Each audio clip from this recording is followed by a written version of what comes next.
industry has witnessed a lot of movement in the last couple of months, but one move got a lot of people to raise their brows. I'm talking about Partha Sinha's move from Publicis to McCann as its vice chairman and managing director. The move came as a bit of a surprise given that Sinha joined Publicis along with Bobby Pawar, who is known to be his closest friend and partner in crime, only in 2013. And as recently as July 2015, the duo were elevated. So what was trigger for the move given that Sinha was enjoying a good innings and add to that with a partner of his choice?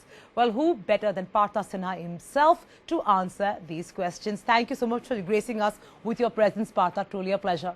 Thank you. Thank you. Glad to be here. Let me start by congratulating you on this, big move that you've made going to McCann and partnering Prasoon Joshi. It has actually come as a bit of a surprise to most of us who are watching this industry, given that, there is no real trigger unless, you're going to come clean on the show today saying that you were unhappy and, Publicis was not treating you well. But what was the reason really? I wish I could say all of that to satisfy people. But, unfortunately, that's not true. Publicis was treating me brilliantly and, Bobby and I go along legendarily well together. So the point is, everybody every time tried to analyze a move by saying what's going wrong. When I took the decision, it was not based on what I was not getting there. Sure. But more in terms of whether I can play in another canvas and, paint a slightly different picture. Right. So can I safely say that the McCann's offer was so tempting? And given the fact that it was a much larger canvas, given the fact that they have a lot of high-profile brands, made you actually consider this offer very seriously? More than that, when Prasoon and I spoke, we spoke about certain things and certain dreams and certain ambitions which resonated really, really, really well. Right. But, we all know about your equation with Bobby Pawar, and you and he are very close friends. And, when you all joined together, there was one reason you all joined together as well, because you all would be partnering each other. How is your relationship with Prasoon? Is it that you all have been friends for a long time and this is now evolving from a personal to a professional friendship as well? I met Bobby in Ogilvy. And, when we were slightly younger kids and we didn't know any better, we used to work together and we liked each other's work. So that's how friendship grew. Exactly happened the same way with Prasoon. In fact, it happened more closely with Prasoon because there was a time when Prasoon and me were in the same geography. Both of us were in Delhi. And we did some, legendary work together. And again, we are young people, we are trying new things. And the most important thing is we still like what each of us do. If you want one line answer to that, yeah. In advertising it's fashionable to give one line answers. It would be to play in another canvas. It's a very different canvas and I want to play in that canvas and see where it goes. Where do you foresee the challenges for this agency to really step up and go to the next level? Okay, this I would say is not just McCann's challenge. This would possibly be the industry's challenge. I think the next stage would be to see that how you can grow skill set, how you can grow different levels of engagement, and thereby, do the partnership with client at a slightly different level than just, doing communication solution. So there has always traditionally been an intellectual side of McCann, which you have seen over a period of time. And I think one of my key attraction was also that there's a very strong intellectual side of McCann, and I think that would help, this organization to do a slightly, bigger engagement with client, grow the, engagement level and depth with the client, and obviously that should eventually result in better revenue, better growth, better reputation. So just to ask you a question that will put you in the spot, I hope you don't dodge it, but I'm pretty sure you will. If you were given the top job in terms of, Nakul's job at Publicis, would that have stopped you from making this move? Hypothetically. It's a bad hypothesis, because I don't think it's like based on any truth. Let me be very categorical about this. In different parts of one's career, one tries to do slightly different thing and, be a part of a slightly bigger program and stuff like that.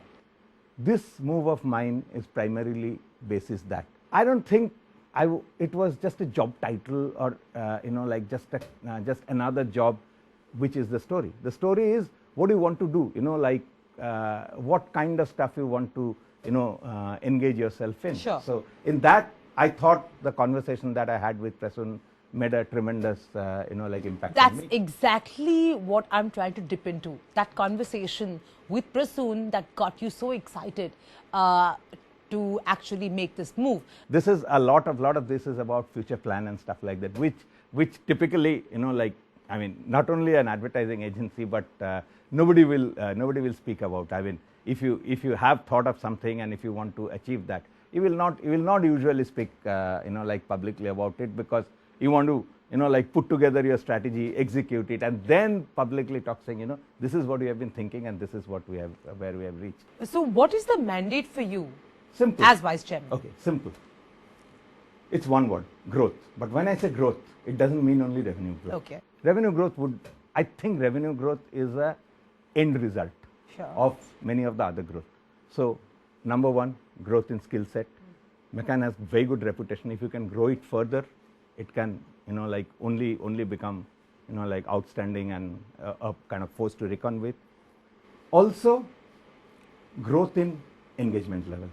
So the way we are engaging with your external clients, stakeholders. No, with my clients primarily. Yeah. So growth at engagement level. So yeah, growth is the theme, but I think revenue growth is a result of all the other growth. Sure. And when you say growth and engagement levels, what exactly do you mean by that? See, today, when a client has a problem, you end up solving only part of it as a communication partner. Sure. You can actually solve a lot more of it, and thereby, like sort of grow your level of engagement, grow your depth of relationship. There's been a lot of movement that we are seeing in the industry. Do you think this is a good sign, or do you think these are unstable times? Because before you there, we've seen a lot of announcements, and all these tenures are not very long tenures, right? They're short tenures. So is this a good sign for agencies whose management keeps changing, or do you think that there will be some challenges going forward? You can call it dynamism on the one end, maybe fickleness on the other end. Exactly. Like Yeah. it's the Two same sides of end a of coin. the Yeah. same end of this like two ends of the same Sticks. spectrum. Yeah. So I think loyalty is a flawed concept. As a conceptual level, loyalty is a flawed concept. Are you extending that theory to all forms of loyalty or only professional? In fact, there's a big conversation around consumer loyalty. Consumer loyalty is a completely flawed concept. Many people are proving it, because you actually grow your market share by selling more to people who buy irregularly. So this is now the newest theory. Loyalty, in a sense of business, is not necessarily the most rewarding concept. So you are saying it's good for the industry? I think it's good for the industry. Are you saying that because now you've also moved, so you better well say it's good? I have to justify it to start with. But on a serious note, I think it's good for the industry because like the industry was getting a little staid. Another thing that needs to happen quickly to the industry is people from slightly outside and periphery of the industry need to come into the industry. Like I want somebody from, like Google to join the advertising industry. I mean, it could be in our organization, could be in some other organization, but those are the things which can, like rejuvenate the space. We need, it was getting a little staid. How does the new year look for the industry? Are you seeing people in general spending more, less cautious, and will budgets actually go up? Are we going to see some real movement? Okay. What I'm increasingly seeing and feeling very happy about is that people have started realizing that supply chain and all doesn't make a company valuable.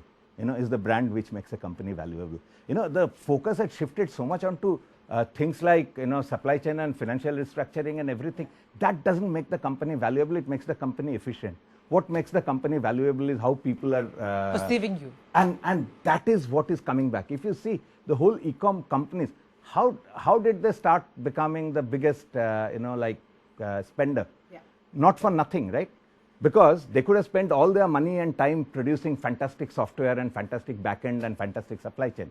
They did all of that and realized that eventually the difference will be made in people's heads. Sure. One is physical availability, another is mental availability. Sure. I think people are increasingly understanding mental availability more important is more important than physical availability. So you're saying advertising you'll regain its spot in the sunlight in the next year? Exactly, because like people are increasingly understanding that valuation is an emotional game. On that note, Partha, thank you so much for joining us, and we're going to be keeping a close eye on what you're up to with Prasoon at McCann, and we're awaiting some grand news in the new year.